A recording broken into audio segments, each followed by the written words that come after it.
Bitcoin is close to becoming worthless. Let's go.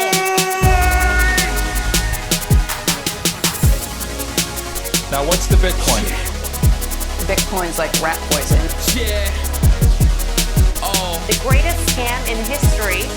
let's get it. Bitcoin will go to fucking zero. Yeah.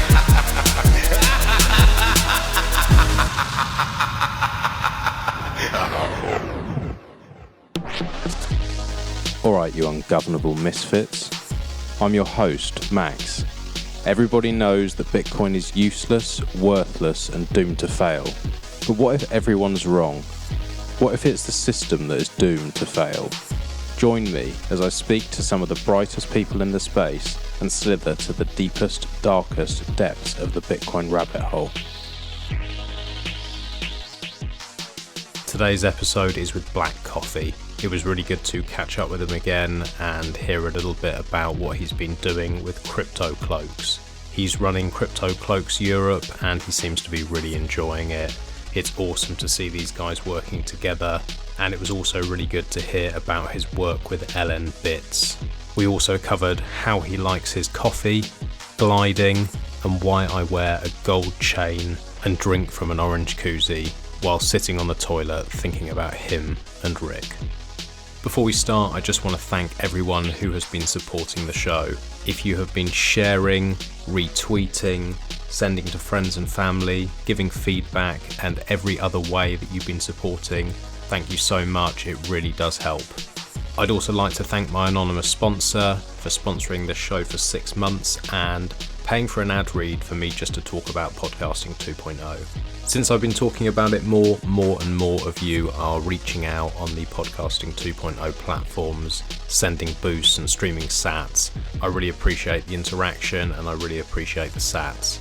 The great thing about Podcasting 2.0 is people don't have to sell out and shill shitty sponsors that they don't truly believe in. You can earn and send sats on Fountain. If you want any help setting this up, you can reach out to me. It really is 5 minutes and it's getting slicker by the day. It's a great way to play around with Lightning and I really do believe this could be the future. I'd like to thank Foundation Devices for sponsoring this show and also for giving 2 Foundation Devices passports away for giveaways during the mining month. It's incredibly generous and I can't wait to see who wins these. If you're mining those lovely KYC-free sats, you're going to make sure that you keep them safe and secure. Foundation Devices are fully open source. They are beautifully designed and so simple to use. If you haven't checked them out already, go to foundationdevices.com. If you'd like to buy one, you can use the code BITBYBIT and you will get $10 off. And make sure to listen out for our pod coming up with Bitcoin Q&A and Lily. And finally, thank you to Fast Bitcoins. They're a Bitcoin-only exchange that allows me to be open and honest about the trade-offs with KYC. They are the only company out there that I know of who would allow me to speak so frankly about this and still want to support the show.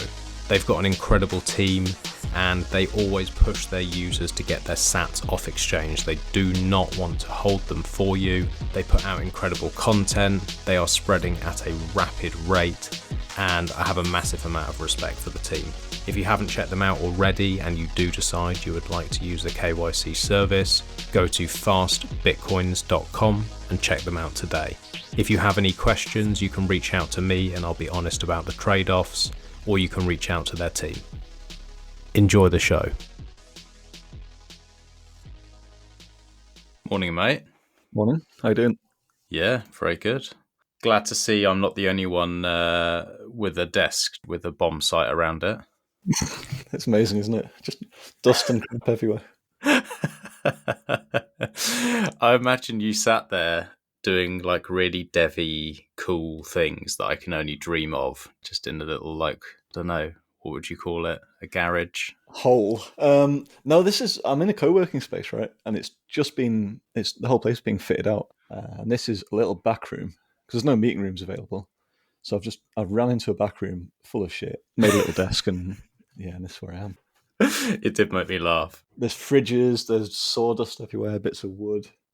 But I'm happy. I've got a cup of tea, and yeah, I'm all right. Lovely. Cup of tea, but the name black coffee. What's going on? 1 coffee a day, Max. That's the limit. Really? Yeah, just I get a bit wacky and jittery after more than that. This is age as well. Yes. Well, you've got a few decades on me. What are you on now? Like the 7th, just hulking out in the morning. I am now currently. I've had 1 cafetiere with 5 scoops of coffee. Like, you know, it comes with the big tablespoon scoops. 5 scoops of that cafetiere, and I'm now on my 2nd, which has got 3 scoops. So I'm sort of scaling down. That's this morning, but yeah, it's way too much. I know it's too much, but Jesus, yeah. I've just got loads of shit to get on with. If I have 2, I start getting a bit jittery. 3, I can sort of barely hold a conversation together. Yeah, it really hits me. But I like a nice brew. You know, decent beans, well made. Yeah, it's a good way to start the day. What's your preference then? Let's get into some coffee here. We're getting deep on coffee. So I've been drinking light roast Honduran beans in a decent. I've got a Wilfer grinder, very nice grinder. It's a flat burr grinder, and then if you got time, getting it through like a ceramic V60 filter. You know, yeah. Okay. Just drink it black, obviously. So you're putting it through a filter, like a drip filter or something like that. Yeah, it's a. I don't know if you've ever seen them. Yeah, it's a small drip filter. They're ceramic, so they let's say you're using a plastic filter and you pour the water into it. It's going to lose its heat. But what you do with a ceramic filter, you preheat it, and because it's dense, it holds the heat, and you get a better brew. There's all these little tweaks. It's probably mostly a waste of time, but it's a nice little ritual to go through. Yeah, there's something nice about that first morning coffee, because when the world can look bleak and you think, oh, I've got a fucking mountain of stuff to do, and then you just think, I really like boiling the kettle as well. I love just having that little minute of just like, because I have a shit kettle as well, so it takes a little bit longer. It's about a minute of just peace, and there's nothing else really going on, and you're like, I'm going to boil this, then I'm going to have my coffee. That's going to be lovely. I'm going to have a little bit more energy than I do now, and then I'm going to tackle the day. And it's like a little meditative state, like just waiting for that to brew. But I've not got as deep into it as you have with the ceramic and stuff like that. I'm just using a cafetiere, just like a French press at the moment. Used to have a coffee machine. I fucked that off. I sold it about a year or so ago for sats. Good.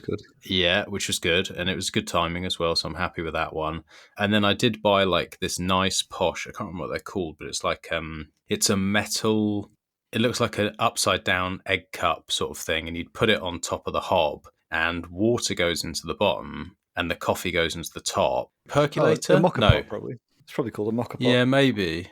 It like boils the water at the bottom, and then that steam goes up this tube. It overflows then into the coffee, and then it brews at the top. So it's something to do with it, like doesn't burn it because it's like the steam and blah blah blah. And it's really good, but I've lost it somewhere in storage, so it's not being used at the moment.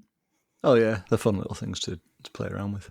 Yeah, I mean, it's just another rabbit hole that I fall into. Just nerding out on over everything I can, right? You're probably safer just with a cafetiere. Yeah, it's quite nice. I find like it's a stronger coffee as well. And then when I'm like out and about, it's difficult to get such a good brew. Like round here, it's shit. Like if you go into like Bristol or places like that, they've got all like the like cool little coffee shops and they have like really good quality stuff. But round here, like about the best you get is a McDonald's. So I'm prefer to just make my own. Yeah, fair enough. So that's the coffee updates. Unless you've got anything else to cover. No, that's enough. Right, cool. Well, so what I wanted to get into was a bit of 3D printing stuff, because I know obviously things have changed for you. So I wanted to get into that and how things have been with crypto cloaks and just get into some of the 3D printing stuff, because it's not something I get to cover that often, and you really nerd out when it comes to it. Yeah, the next rabbit hole. I don't know, everything's changed for me, right, since last time we spoke? Just a bit. Yeah, so I was sort of running a web development company. I just had enough of it, really. Sort of done it for 20 odd years. not running a company, but web development, and I just got a bit sick of I don't know, the constant grind. And like with a lot of jobs, you start at the bottom, you work your way up. Got to the point running this small dev company, and it was just absolutely killing me. So doing that at the same time as having a very young family, something had to give. So I was just like, fuck it. Like, I've had enough. I had no plan. My plan was basically just to garden, like sit in the garden, sort the veg beds out, do some DIY around the house, and that was going to be it. And then it sort of led into so much other stuff. So the web dev stuff, because a lot of people who get involved in Bitcoin think, right, I'm in Bitcoin now, I need to learn to code, I need to be a dev. That's what I did. I was like, I need to be a dev. That's the only thing you can do. Learn to code. And I did all these courses and stuff, and like sat for about 6 months fucking around. And I was like, I'm going to build websites. And then I realized, like, well, I'm a fucking idiot. I'm not very good at it, and there's so much stuff to remember. And I was just like, this actually isn't very fun, because it's just like you have to remember so much different stuff. And I was like thinking, this is going to be really creative and artistic. And I was like, I guess it probably is at some level.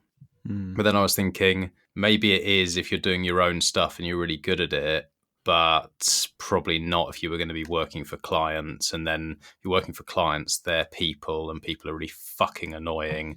And there's going to be this middle ground where like they have a vision in their head, and you sort of get your interpretation of what they want. And then there's always this gap in the middle where like you just can't quite understand what it is they want. They're not clear. And then things change and change and change. Oh, can you just, like with anything that I've worked on, people always say, oh, can you just? And like, I can do it, but I can't just. Don't just me and say like, oh, can you just change this and think it's going to be 5 minutes because it's days. I imagine that's what it's like working as a dev. Yeah, I mean, the classic is, how easy is it to ... It's not.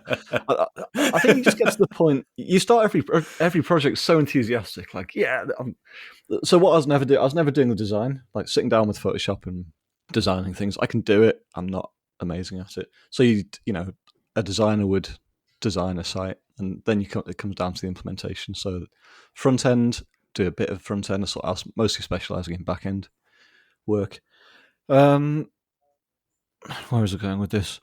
Yeah, so you start the project very enthusiastic. Like, this is going to be so good. Like, it's going to do all this cool stuff. You start building it. You spend a few months on it. And then towards the end, you just sort of like, I just want to get it done. And you just acquiesce on everything. The client just says, oh, yeah, can we just do that? And whereas, early on, you'd be like, no, I don't think that's a good idea. You'd have a back and forth. By the end of it, you just want to get it done. You're just like, yeah, whatever. We can make it yellow and flash, and there can be text scrolling everywhere, and it can say loading. It's a funny business, really. But it's like any business. The customer is king because they're paying your bills, and you might not always agree with what they're doing, but you do it sometimes. Yeah, as long as they pay for it, you're like, okay, that's fine. But yeah, it's just it's frustrating. Things like that where it's just like the constant changing, and I can just imagine it being a headache. So that's why other than the fact I was shit, the main reason I just packed it in, I was like, what's the point? I'm going to learn how to build a website, and then I'm not going to want to work with anyone because I know I'm going to get annoyed immediately. So what's the point? I'll build myself a website once. Is it worth like trying to learn to do all this? And am I ever going to be good because I'm not practicing if I'm just building one? No, right, fuck this then. And so I'm pleased. I'm pleased I put a nail in that coffin. But at the same time, presumably a lot of these skills that you have are transferable and useful in Bitcoin world. Yeah, they totally are. And it is a really enjoyable career when you're doing the stuff that you enjoy doing, and you're not having to bother too much about clients, I guess, if that makes sense. And I think, you're saying about finding it very difficult because you're trying to remember all this stuff. What I found is with anything new, whether you're learning whatever new framework or whatever new language, early on, and it's the same with Bitcoin stuff, and maybe this is what helps sort of get into the Bitcoin world and learning all the tools and the languages in that, is that it starts off really, really fucking hard. And you're constantly like researching everything. How does this work? How does this work? How does this work? And the more you revisit that stuff, you're moving this stuff from your short to your long-term memory, and you can keep it in work. And it gets to the point where you can get into a flow state in like 10, 15 minutes, and then you're just banging stuff out, and it feels good. That flow state is amazing. And I guess you get into a similar sort of flow state when you're making your artwork, right? Yeah, definitely. I mean, it's been a long time since I've had time to get into the studio and do anything. I mean, years now, actually. Right. But yes, and it's the best feeling because the world melts away, all the other problems melt away, and you just, like you say, you get into this flow state and time just moves completely differently. And it's amazing. Like it's such an incredible process, that creative process. It's almost like a meditation. That's what I find is nothing totally. else That's matters. exactly what I was going to say. It's very much like meditation, I found. And whether it's programming, and there's other things I've done, I don't know, like flying gliders is very similar. Because I think when you become good at something and you can concentrate on it, like you say, everything just melts away and you're concentrating on that single task. That's like, so I flew gliders for a few years. And that was one of the things I really enjoyed about that, is just being on your own, concentrating on something and just disappearing into your own world. Yeah, it's cool. So You can't fuck up when you're in a glider either. no, you can. But you only get one chance at fucking up. Yeah. Do you still do a bit of it, or is that sort not of anymore. no time? Yeah, I think it's exactly that. It's very, very time intensive. So it's sort of different in the US. You're probably going to have listeners from the US and Europe and all around the world, right? In the US, it's very different. It's generally run as a commercial operation. So you'll turn up to an airfield. You'll pay some. You might have your own glider. You pay some money to like a tow plane, and you take off and you fly around for a bit. You come down, put your glider away, and you're done for the day. In the UK, it's generally done as a club activity. So you'll be at the airfield first thing in the morning, say 7:38. You're sort of expected to help around the airfield, so launching other people's gliders, getting kit out, prepping, and then generally it's poor form to disappear before the end of the day. So you'll be sticking around till 7, 8 o'clock at night, maybe even 10 o'clock at night in the summer. Mm-hmm. If you're flying cross country and you land out, it might be like, you land out in a field 100 miles from home. Someone's got to come and pick you up. You might not be getting home till 2 or 3 o'clock in the morning. So yeah, really? It's time intensive, and with work and family, it's just these things don't mix too well. Maybe one day I'll go back to it, I think. If you land in a random field and someone's got to pick you up, what do they do? Just bring a trailer? Yeah, so I don't know if you've ever seen them on the motorway. These big 7-8 meter long trailers, quite narrow. Okay. Yeah, you basically ring up your mate at the gliding club. I fucked up, landed in a field. Can you come and get me? They'll hitch up your trailer, drive out to the field, take the wings off the glider, pop it in the trailer, and drive home. That sounds very simple, but it never is. So you land in a potato field, and you're there for 6 hours trying to get the glider out of a potato field, for example, or someone doesn't bring, I don't know, like the right bit of kit for dismantling the glider, and then someone's got to go back, drive 2 hours back to get the bit of kit. It's never straightforward. How long can you be up in the air with these things? Like, can you literally spend the day out there? Or Yeah. I mean, in theory, you can be up indefinitely as long as you can fly in. There's different types of lift. There's ridge lift, there's thermal lift, there's wave lift. I guess in theory, if you're in ridge lift, you can fly as long as there's ridge lift. It's pretty boring. What's ridge lift? So that'll be the types of lift. That'll be where you've got a hill and there's generally wind blowing perpendicular onto that hill, and as the wind hits the hill, it rises up and you fly in that rising air. So you'll be flying up and down a ridge. And the geography in the UK is generally you're flying on smaller hills. You fly up in mountains. I've flown around Snowdonia in ridge lift. It's pretty good fun. It's pretty dangerous as well. I'll send you some videos later, actually. So that's ridge lift. So you can fly for hours and hours on that. I've done sort of 5-6 hour flights in ridge lift. Oh, wow. And general other types of lift, thermal. Do you know what thermals are? I mean, ish. I get the idea. I don't know how they work or why they're there, or any sort of smart. I can't even say the word. Geography. I didn't pay. It's rising air, so it's caused where if you look down at the ground from above, you're going to see different types of surface. I'm getting deep on another. No, it's good. I want to learn. So you basically saying like if you look at the road and it's hot, you can see. Okay, so and then that just keeps going up. That's what a thermal is. Yeah, exactly. It's a blob of warm air that comes off generally a warmer area of land, and you can fly in that. Okay. It's amazing how much power there is in these thermals as well. And you can fly in that. You can fly in wave lift. You get a laminar flow, a bit like ridge lift, but usually up at high altitudes. You can fly up to like 36 foot, 40,000 foot in those. Okay. Yeah, that's good. So it's fairly usual to have 7-8 hour flights if you're good. And so, why is it dangerous on a ridge lift? Because you're usually flying very fast, very near to the ground. Okay. Yeah. So, and how fast? You can do. That's what makes it fun. 100, 110 knots if you're really putting the speed on. So one of the things I used to love doing at the club I was at, you'd have a really good ridge lift day.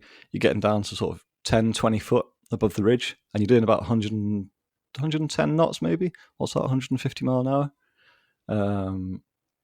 Yeah, watching out for power lines, walkers, that sort of thing. Yeah, it's pretty full on. This is full adrenaline, full concentration, like super, super dangerous, but amazing fun. You'll never experience anything like it. Yeah, it sounds pretty crazy. Those sort of speeds and being close to the ground. Does it literally feel like you're flying? Because you've got no noise either. Do you feel like, fuck, I'm an eagle? Yeah, pretty much. It depends on what you're doing. If you're flying in thermals, like when you're thermaling, you'll be thermaling at pretty low speed, sort of 42, 43 knots. So it gets quiet. When you're doing 100 odd knots in ridge lift, it's loud. The just the sound of the air passing the glider is loud. Yeah, it's nice, and I've thermaled with birds of prey quite often. Been attacked by red kites when flying on ridges. Yeah, they don't like gliders. What, they just literally come for it? Yeah, like talons out, sort of just diving down towards you with the talons out, trying to, I don't know what they're doing, just trying to scare you away, I think. Fucking hell. They're pretty tough then, because you're about 10 times the size, and they're like, fuck it, I'm going to take this guy on. Yeah, I don't know what they're thinking. It's not going to end very well for them. It's not going to end very well for a glider either, to be honest. There's quite a lot of damage, I'd imagine, being caused by that, but yeah, they don't give a fuck. The honey badgers of the air. They're everywhere around here as well, just scavenging. It's pretty cool. I like seeing them though. Yeah, so I'd love to try something like that, but I assume it is something that you have to dedicate many, many hours to. It's not something you can just like dive into. Yeah, if you don't want to kill yourself. It takes a while. Ideally not. Yeah, got a long time to live out our lives and see our sats appreciate it. Right? Yeah. Well, that's why I gave up the motorbikes, because I was just like, I am going to kill myself now. This is just fucking stupid. And so they got sold. And again, actually for sats, which was, again, brilliant timing. I was like, that's always a good thing, is when you're selling anything for sats, I was like, right, I need to sell the bikes. Fuck, this is really sad. I really don't want to do this. This is just not something I want to be doing. And then you think, but I'm going to get some sats. And then it takes the pain away, and it makes things easier to give up. Oh yeah, exactly. And I did the same when I sold my glider. Half of it went into sats, the other half went into some kayaking kit, and it was a good decision in hindsight. And was it also a good decision then bringing it back away from gliding and coffee back to Bitcoin? Was it a good idea, do you think, to fold your business and go full time into the 3D printing world? Yeah, I'd say so. It's early days. Well, there's two things going on. There's 3D printing, which we'll dig into, but there's also LN Bits, which is probably taking more of my time at the moment. Is it? Okay. Yeah. I mean, so my plan as well as gardening and just sort of hanging out was just because I was spending probably more time than I should have been when I was running this web dev company, farting around with Bitcoin stuff anyway. I was like, that's the important stuff that needs doing, but I'll fart around here because this is fun, it's enjoyable, and it's what I want to do. So I was just going to continue doing that. I sacked off work and then sort of just talking to Rick at Crypto Cloaks. He just said, you're leaving work, are you interested in running Crypto Cloaks Europe? Obviously, I was just yes. Was the first answer. I'm just taking it from there. Really, it's been good. Yeah, it's a really good decision. It's such a good bunch of people to work with. Like, it's just fun. So I find that with all this stuff, right? It's people around a common cause, and people are pretty aligned, and people are having fun doing it as well. It's been great so far. It's an awesome company. Yeah, Rick yeah, and SF, and these guys are just fucking cool. I remember like first speaking to them. It was 21ism when we featured them. I think it was quite early in Crypto Cloaks' life. I think they'd only had, maybe it had one printer or two running. Those guys came on, and it was such a fun interview. It was just, and such a great guy, and I imagine a lot of fun to work with. Oh yeah, Rick's good fun. He's good. He ought to get him back on, actually. I'm sure he's got... things have changed a lot for him in the last 4 or 5 years. I can't do that. He fucking took over the podcast last time. I had some technical issue, and they fucking took over the podcast, the bastard. So I'm like, no, you're not to be trusted. All right, fair enough. Yeah, keep him away. He's wily like that. He's trouble. Yeah. No, I'll definitely get him back on, 100%. Yeah, it's good. Like, some of the Crypto Cloaks, the products are amazing. So, like, you've got Mining Month coming up next month. And we've spoken to you about. Yeah, nice shrouds, shill. right? Nice shill. Yeah, exactly. Rick's working hard on designing all these shrouds. There's so many shrouds for so many different miners, different ways of venting the hot air, and they're doing well at the moment. So the printers are sort of are working hard on those, and then various other stuff. I really enjoy just printing the fun stuff. The little honey badger sets of drawers, the koozie nades, so little flexible koozies for I've got beer. one. Oh, you do? Got one on my desk. Oh, of course you do. Yeah. Of course you do. Yeah. I've got a bright orange koozie sat on my desk. Enjoyed a nice cold beer in it yesterday. Excellent. Whilst you were wearing a gold chain? No. What I like to do with my gold chain is every time I go for a shit to put it on, and I have a little crown as well, and I just sit there like a king for 5 minutes of peace. Just thinking of Crypto Cloaks. Yeah. And you. Crypto Cloaks and you. And that's my morning routine after the coffee. It's make the coffee. That's the bit of meditation. Go and get my chain. Go and get my crown. Take a shit. Think about you and Rick. Awesome. Well, I'm glad to know that's where I'm in your mind. you very stormed that creepy. Quiz. Yeah, you stormed the quiz, Max. I know. What can I say? Just a think boy, and just such a high IQ. What is it? The bell curve? It doesn't even exist for me. I'm just not even on the chart. Just completely on another level. No, I have no fucking idea how that happened, mate. Honestly. Oh, well done. Yeah, but it was awesome. I was like completely. Wasn't even going to do it. I was chatting away to Ben Gunn and my missus, and we were just chatting shit. And they're like, "Oh, the quiz is starting," and I was like, "Should we just fuck it off?" There's no point. Black Coffee's going to be there. He's just going to win again, the prick. I just can't be bothered. So we were just chatting, and they're like, "Oh, go on, just give it a go." I'm like, "All right then." So yeah, I just wasn't expecting it, and I just got so many nice prizes. Like obviously the best is the koozie. I mean, and the chain. Obviously, they're yeah. absolutely top-notch stuff. You can only expect that sort of stuff from Crypto Cloaks. But the artwork from Chief Monkey is hanging on my wall, and I'm very, very happy to have that. The cold card, and Have Fun Staying Poor hat, and all the other bits and pieces. Yeah, it was pretty cool. We've obviously gone through the koozies and all those kind of things, but these fan shrouds, I want to say obviously thank you to you and to Rick, because you've offered to do some printing of these fan shrouds for winners of the prizes in the Pleb Mining Month. And I see that as something that, again, is another little community, another little group where there's a big buzz and people tinkering and coming up with so many clever ideas how to use the heat and all this different stuff. And so it's something I'm really, really looking forward to this month. And it's awesome that people can get involved and win these prizes. And just cool that you guys are involved and helping with that. All right. Yeah, I'm really looking forward to it. You're welcome for these shrouds. It'll be good to see where they end up. Yeah, mining is just something I've never even dug into, and we've been talking about just buying a miner, but it's so expensive here, isn't it? Yep. I don't know. I still might just buy an S9 and just spin it up for a few hours just to see it working. It's only a couple of £100, but it might be. It'll be a fun little thing to have on the shelf. Oh yeah, of course I need to enter these competitions. Just having it on a shelf in 10 years' time, I think the S9 is going to be pretty iconic. Yes, yeah, I agree. Even if at the end of the day it just ends up being used as a doorstop or something like that, it's still just cool to have one. I think we've got 5 now being given away as prizes, so that's pretty exciting. But yeah, I mean, the mining thing is definitely something just like it's intriguing, and although in the UK the rates are just so fucking ridiculous that you'd be better off buying, in terms of price, but to learn and to tinker and to understand the process of it and to get some KYC free sats, it's definitely something I'm going to do when I move as well. So maybe we'll each have to buy an S9 and fuck around with them. Yeah, let's do that. What else have you got planned then for your mining month?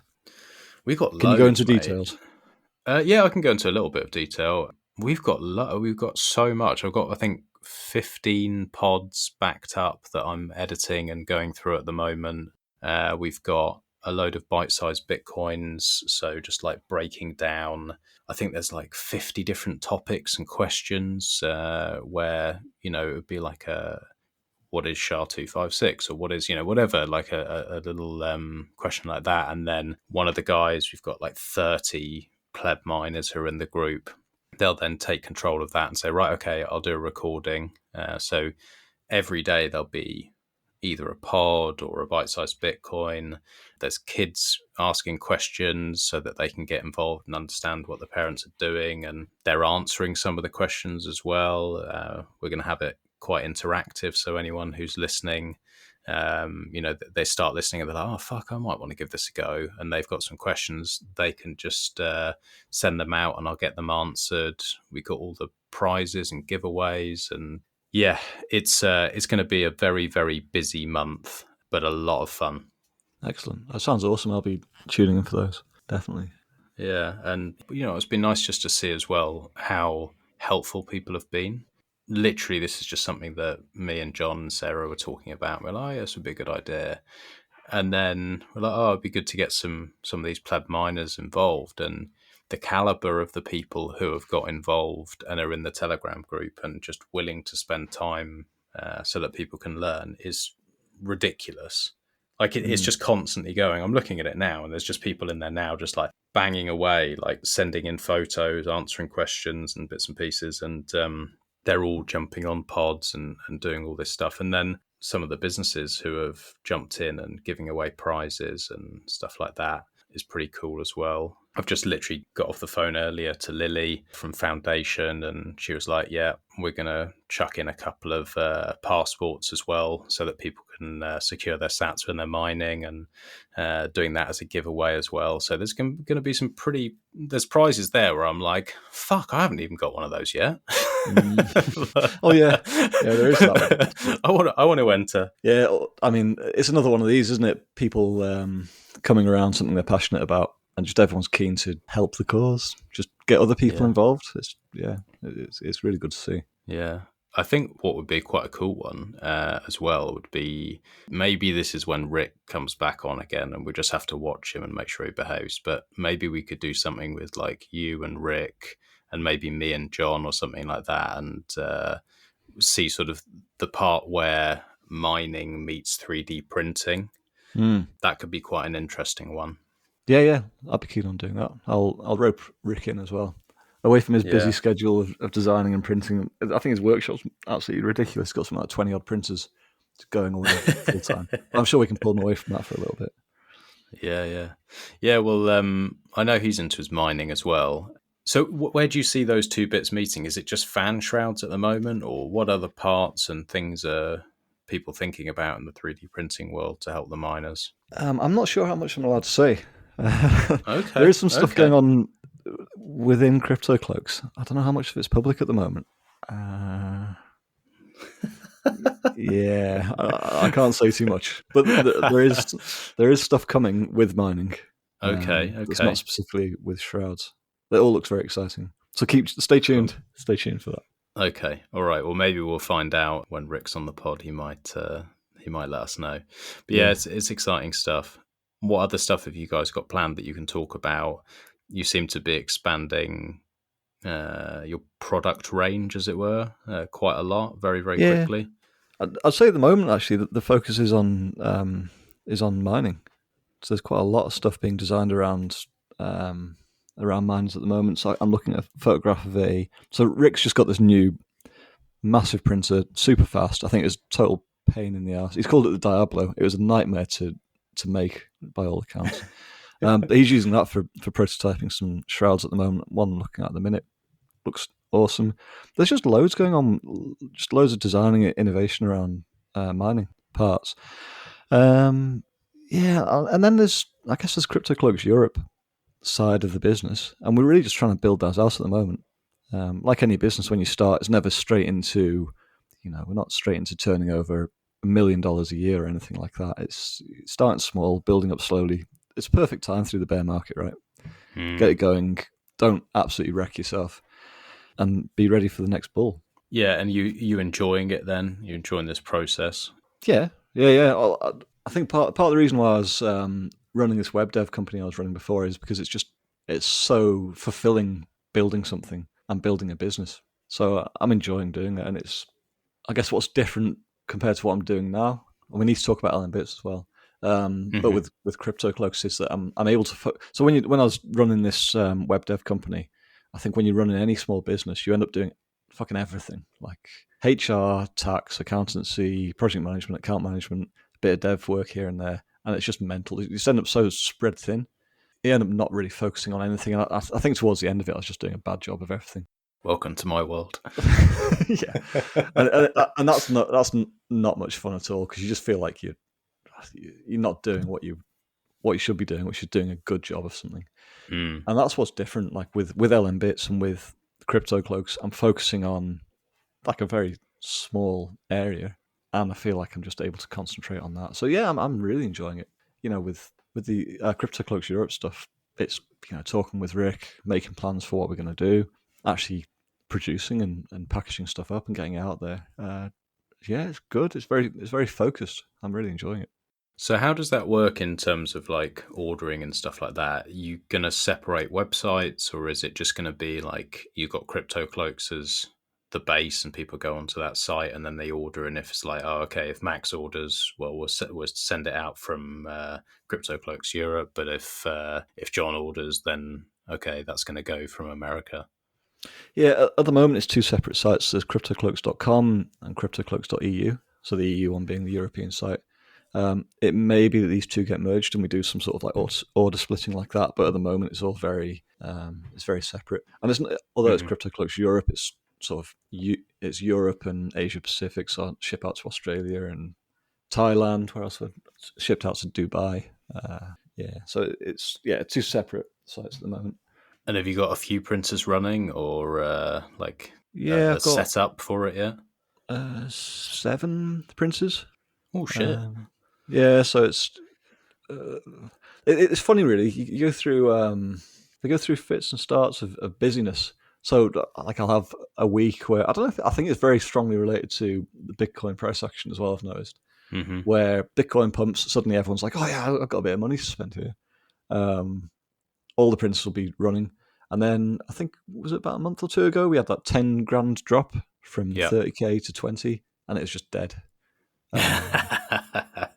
It's very, very strange. So having all these printers, it's good, because then when you get a busy week, you throw everything at the printers. They're busy, rather than like dragging, because no one wants to order something, wait 3 weeks, and then it arrive, or before you even printing it, you want to be able to get it done and printed in a couple of days and out the door. Yeah, definitely. Yeah, so you have to have those ready. And we find exactly the same with Ungovernable Misfits. It's like when the price is running, people are ordering stuff all over the place, and you have these drops and people are like, fuck that. I'm not buying a t-shirt. Why would I be doing that? I could be stacking sats. And so we do see, you could chart it out and it would follow the Bitcoin price. I guess that's probably with most Bitcoin businesses. It's like, well, people don't want to spend their sats when the price is dipping. They want to be jumping in and buying. But the other thing is that these things are going to become more and more popular as the price runs, and as more people enter the space, because everyone needs 3D printed stuff. The same with like hardware and stuff like that. People are going to keep buying. So it's more of a roller coaster, I guess, with these sort of businesses than it would be in the fiat world. Yeah, it is. I know the pain myself. I think I started using Mulvad. My whatever contract subscription to another VPN finished recently, so I just started using Mulvad. And even just spending £5 on Lightning for a Mulvad voucher, that feels painful. And just spending money, not even spending Bitcoin, just spending any money on anything at the moment. I'm such a tight ass. Like, I could be buying Bitcoin with this. I'm not going to get a coffee. I could be buying Bitcoin with this. At a certain point, I just need to stop. Yeah, it's hard. It's such a weird feeling that where you're like, I just need to start. Like, I need to be stacking here, and it's like the pain of seeing any money leaving. Like you said, but even just the Mulvad, even just a $5, it's just like, fuck. You start calculating everything in sats. But what I found is you can look at it and go, oh, I'm being a bit ridiculous here. You know, this is a bit too much. But you always look back, like you wait a couple of years and you're like, oh, thank God I didn't have that coffee. Thank God I didn't spend those extra sats, because, you know, that was a great stack. You know, you look at it, you just think, oh yeah, that was a great stack. So it's always worth it in the end, but tightening the belt and just like living below your means all the time. And spending money on things that actually matter. So, like, a nice holiday with your family is something that is worth spending money on. Yes. Buying, I don't know, whatever, some shit that you don't really want, you could probably not. It's like, as logical as it is, and it's like it's obvious. But there's things that are worth spending money on. And whatever it's going to be worth, like, you could spend, I don't know, I don't really like talking about Bitcoin price too much because it's a bit boring, isn't it? But you can go and spend a couple of grand on a family holiday, and in 20 years' time, if you bought those sats instead, it'd be worth a lot more money. But you can't go back in time, can you, and have that family, that holiday with your kids? Yeah, exactly. And especially because the whole thing with Bitcoin is like you're storing your time and you're foregoing some of the things that you don't really need today so that you can have a better time in the future. But like you say, you can't go back in time. It doesn't matter how much money Bitcoin's worth. You can never, ever go back. You can never spend that time. And it's like, what's the point otherwise? Like, if you don't enjoy your life along the way, like I've kind of found that, like I'm more lax now than I was in the beginning. Like, it was ridiculous in the beginning. I'd be like driving for 6-7 hours and I'd be like, oh my God, I'm so thirsty, I need to stop for some water. I'll just buy water, and then I'd go into a petrol station. Oh, it's £2.20 for a bottle of water. Fuck that, no way. I'm going to go and drink out the tap in a public toilet. And now I'm like, listen, mate, just fucking sort your life out. Just go and buy a bottle of water. Stop drinking out of a public toilet, you weirdo. And so, like, things like that, like lapping it out the bowl. You know, you just have to accept sometimes you've got to spend money here. It is what it is. Like, whatever. Exactly. Live your life. You only get one go at it, right? Right, that's our public toilet discussion done. Ticked. I'm just going through the list here. That's ticked. LN bits and everything you're doing, and with Ben Ark, like, can you go a bit into that? Also, I want to say, when you messaged me the other day, you were like, oh yeah, I just tried to go on Ungovernable Misfits, and I tried to share it with Ben Ark, and it isn't fucking working, the website. I was like, oh, good. I'd have loved for him to see that. Fucking excellent. Of course that doesn't work. Did it ever work in the end, or was it just like, no? It did work later in the day. I don't know what was going on with it. Ben's going to listen to this. So, Ben, go and check the website out again. Yeah, go and check it out, mate. If you reach out to me, I might even send you a free T-shirt if you come on again. Oh, very nice. Do that. Yeah. LM Bits. Yeah, this was another thing that was just sort of fairly out of the blue.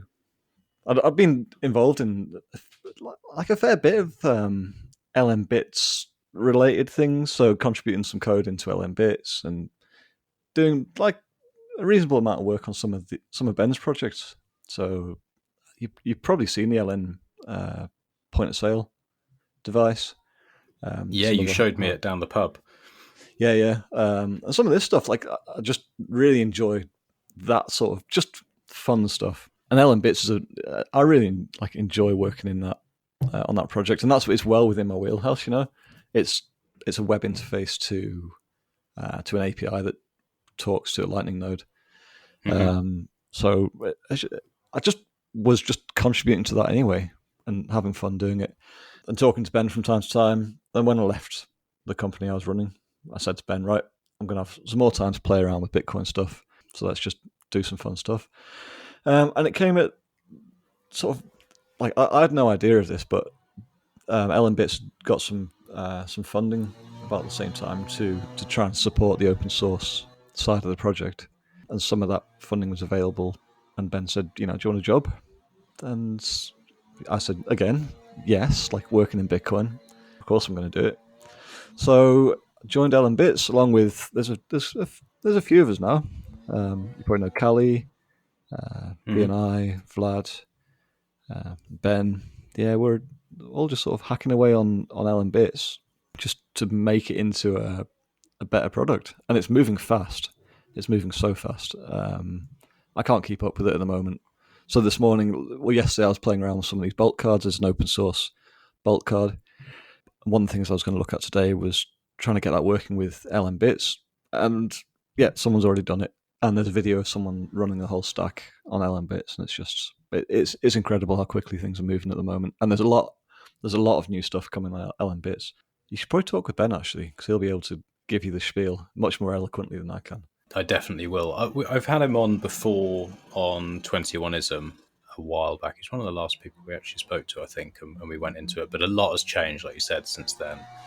We definitely need to go into it. But while you're here and you know the score, for anyone who's listening and they don't know what LNbits is, can you give like a bit of an overview and some of the things that are possible with it? Mm-hmm. So if you're running your own Bitcoin and Lightning stack, right, you've got a Bitcoin full node, you got LND or C Lightning or Eclair or whatever sitting on top of that.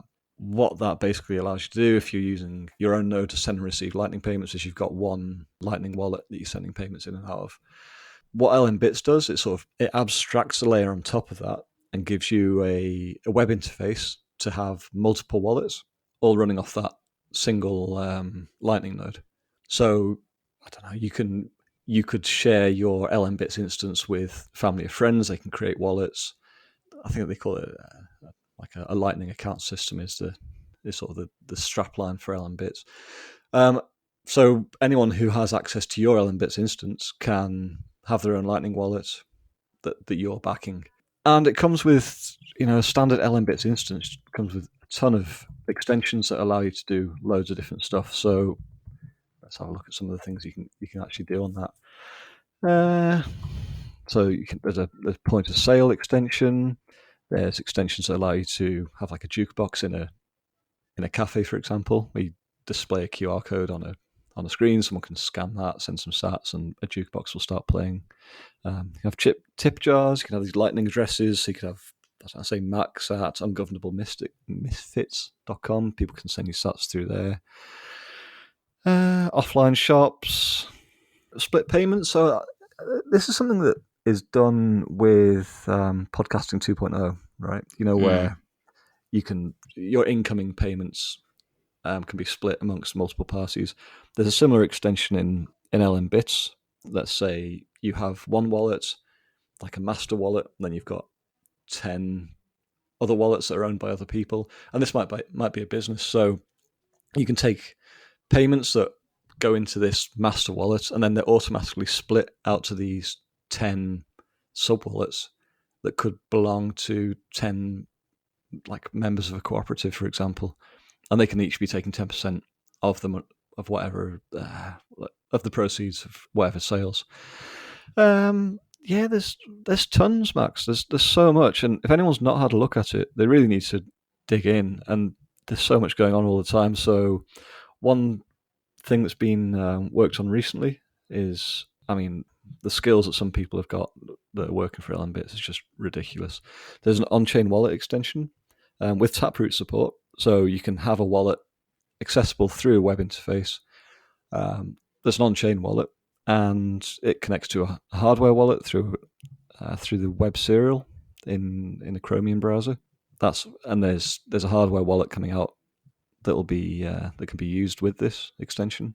That's a project that I'll get onto in a minute actually. And then there's I'll tell you about some of this stuff now, Max, and I'll tell you about it afterwards whether whether it can be released. There's a bolts extension. So let's say you have an Allen Bits instance, and whatever, you're shilling Bitcoin in your local community, and you're like, okay, you can use my Allen Bits instance. Here's a wallet. Use this. Use the point of sale in here to sell things, and then you're going to accumulate sats. So that person's sats are then, accumulating on your Lightning node. What you probably don't want, and what they probably don't want, is to trust you. Let's say they get 1 million sats in a few days.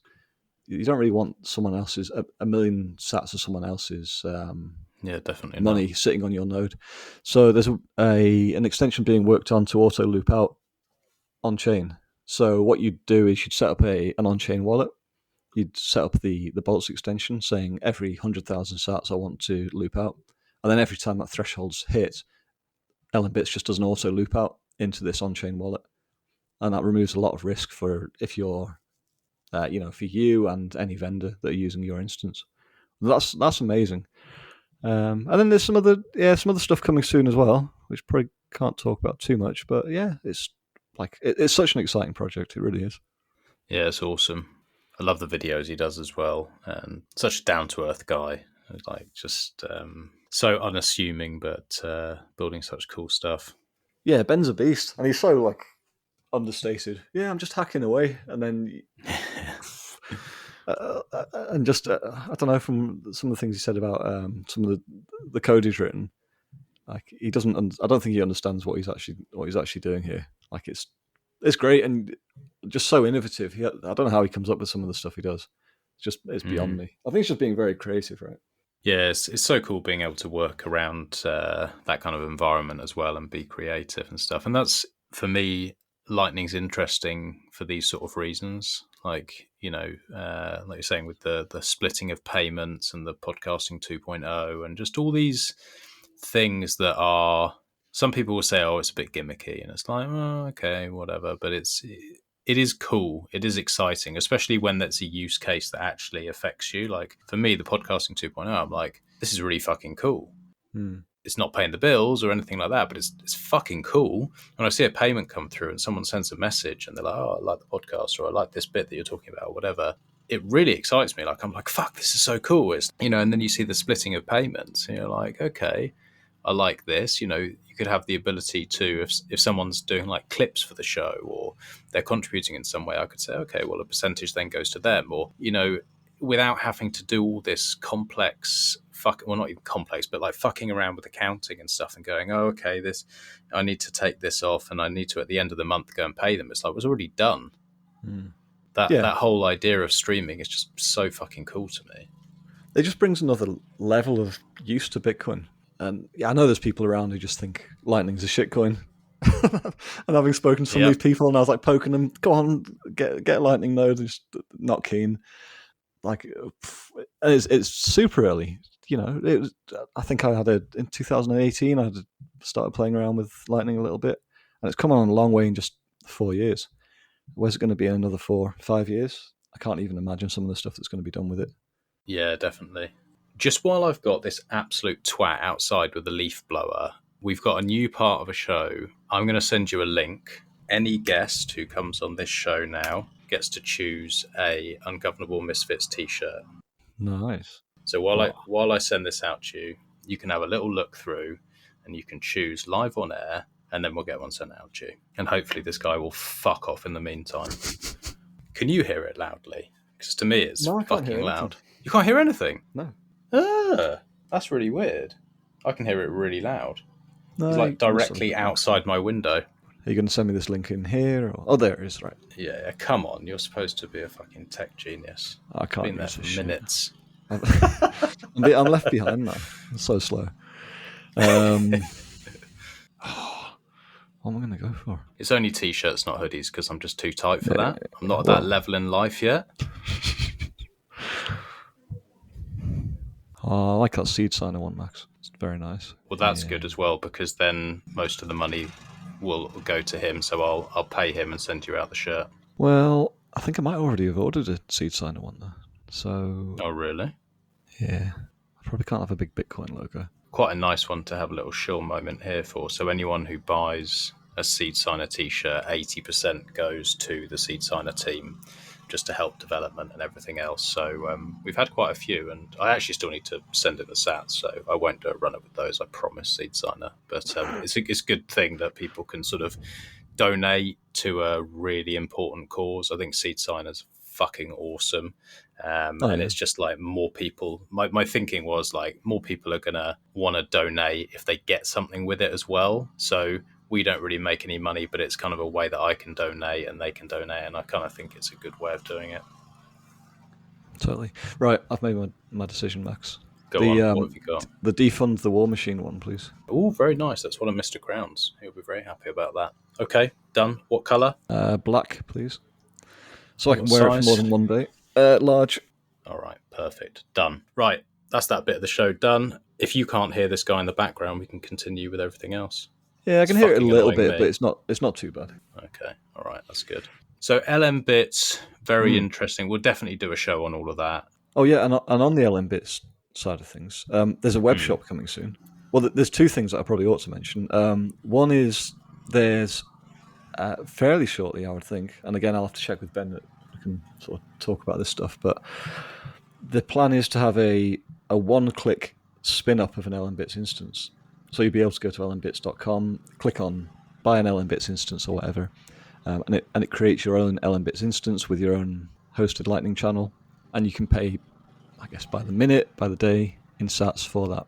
So that's something that's coming soon that will be immense when it actually comes through. Because a lot of people, if you're getting LM Bits and you're running it on your own node, say you're running it on Raspberry Blitz or Umbrel or whatever variation of like whatever package, whatever node package that you have, a lot of time you'll be running it behind Tor, and that works fine for a lot of LM Bits and a lot of the extensions. But there are instances where it can cause problems. So, for example, the LN point of sale, the LN POS device needs a ClearNet instance of LN Bits, and there's some other things as well that do need it. So, having a one-click spin up of an LN Bits instance backed with a hosted channel or with your own node is incredible. So that one's coming soon. And then I guess what Ben was actually asking of me when he was saying, do you want a job, is I'll be running, as well as sort of contributing some code here and there and helping out, I'll be running a web store. So we're going to have an LN Bits web store where probably get like shop.lnbits.com, where people can buy LN point of sale devices, the Fossa ATMs. Ben will give you the whole spiel on the Fossa ATM, but it's basically a Lightning ATM where you can put in banknotes, which is amazing for an ATM, pop in some coins, get paid out in sats. All sorts of hardware for like creating switches that run off Lightning payments. So you can, for example, wire a switch into a coffee machine, pay in sats, activate the coffee machine. Kits for fiddling around with, hacking around with. Stickers, t-shirts, hats, all the gump really.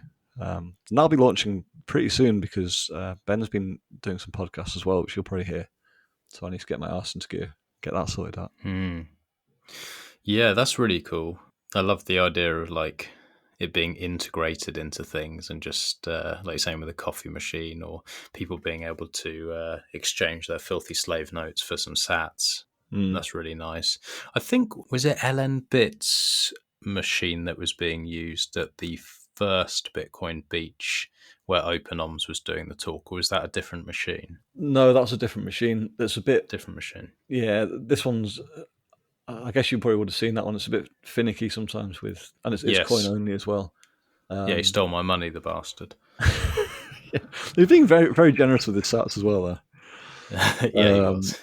But the Fossa V2, it's a new coin mechanism, a note reader, and just generally a lot more reliable. The idea is you just pop it on the side somewhere, like in a news agent or in a co-working space, and you don't even have to attend to it. It sits there and runs all by itself. Very cool. And so you don't have the issues generally, like it works and you don't have to then like restart it and fuck around and all that stuff. It should just be there and work. It's interesting that even for like small shops and stuff like that, or like, even to have at your house, like if you're a Bitcoiner and you're always trying to onboard and shield people, maybe you can build one of these and build in a bit of a percentage on it. So, as you onboard people and give them your sats, you can make a few percent on the sale or something like that. It'd be quite cool. Yeah, exactly. And that's, I think, from what I've seen of the FOSSA is that you'll be able to set a percentage fee for the use of it. And I mean, one of the things I think about with this co-working space I'm in now is that the whole thing could be run on sats. You have an ATM in the corner, people come in, they put 10 quid in or whatever, they get the sats out, they can use that to pay for a desk, to pay for a meeting room. All this stuff's paid for. You've got to fuck around with Visa and MasterCard on a website at the moment. It's so clunky. This could just be, with a little NFC card, which the Bolt cards are amazing for this, scanning a QR code just for all of this stuff. It makes things so much better. And the way I really hope to see this working is it's like little mycelium getting out into the community and getting out into all these little places like co-working spaces or community hubs. You get Lightning and Bitcoin into all these places, it could make such a big difference. Yeah, I agree. Do you know what would be really cool? I don't know why it just came into my head, but like an arcade and bowling place or something like that. Like when you went in, it's all running on Lightning and Bitcoin. So you come in, you put your slave notes in, or you change at the counter, and then everything is priced in sats. And so whenever you go up to any machine you want to play, you just tap and you go, or you scan and you go. That could be quite a cool way of integrating it because it's fun and people would be like, oh, well, this is just how it works. I either download this app or I have this card, and everything they pay for, they just is automated and done. That'd be pretty sick. Yeah, in fact, one of the products that's going to be on the LNbits shop is an arcade machine where you can do just that. Scan a QR code and play on Street Fighter or whatever game is loaded on the arcade machine. Yeah. And in fact, Nathan Day and his son are working on something with Zebedee at the moment, which is really cool. I think their stuff's called Gamatron. You've got a little Pac-Man game. I'll send you a link to that, actually. And, you play on Pac-Man, you enter a leaderboard, and every week there's 25,000 sats payout. That's pretty cool. Satsman, it's called. Yeah. Okay. That's very cool. Yeah, I like what Zebedee are doing as well. At the DevConf, played on the racing game and won a few sats. That was quite fun. Oh yeah. It's good. It's good fun. And they just got a load of funding from the same people that make Legend of Zelda, which is absolutely enormous. So who knows what's going to happen? Wow, fucking hell, that's mad. Yeah. Sound. Yeah. So I've run out. My brain is, I was just thinking that. Yeah. Good. Fuck. You've got your hour and 15 minutes out of me, Max. Yeah, that's what I wanted. Good. Gone through the list. So yeah, it was good to catch up, mate, and go through some of these things. We'll get you and Rick on, ideally, and we'll also do one on LNbits. That'd be really good. So we can go and get our coffees now. I'll send that T-shirt out to you. Good. I've got my shills in. I've got a T-shirt. I mean, this is a very good Thursday. And I've actually got to catch up with you because we didn't properly when we were camping. I know. It was a bit crazy, yeah. Crazy busy. We never really got to sit and have a proper catch-up. No, which was a shame, really. There were so many people I just wanted to go and talk to. I know, and I was right at the bottom of the list, and you were like, I've talked to everyone else, and Max is right at the bottom of the list, so, well... He's fuck that one. It's off, all right. Yeah. I can leave. Whatever. I've not spoken to him, so it's fine. No, but we ought to catch up properly. I'll talk to you about it after we've. Yeah, definitely, mate. All right, cool. Well, stay on the line. I'll close this one out. But good to chat to you. Is this fucking guy again outside? Can you hear it now? I can now. Yeah, just to finish off with, that's a little bit of music for the outro. Yeah. All right, mate. Take care. We'll speak soon. See you later, Max. Thanks again for listening, and thank you for all the support. Everyone who's been reaching out, streaming sats, sharing with friends and family, and giving feedback on ungovernablemisfits.com. Thank you so much. It is awesome to have you guys on board. I really enjoyed catching up with Black Coffee, and I hope you enjoyed listening. Hopefully him and Rick will be joining us for the Pleb Mining Month. We can get into where the worlds of 3D printing and home mining collide. Thanks again, and I'll catch you on the next one.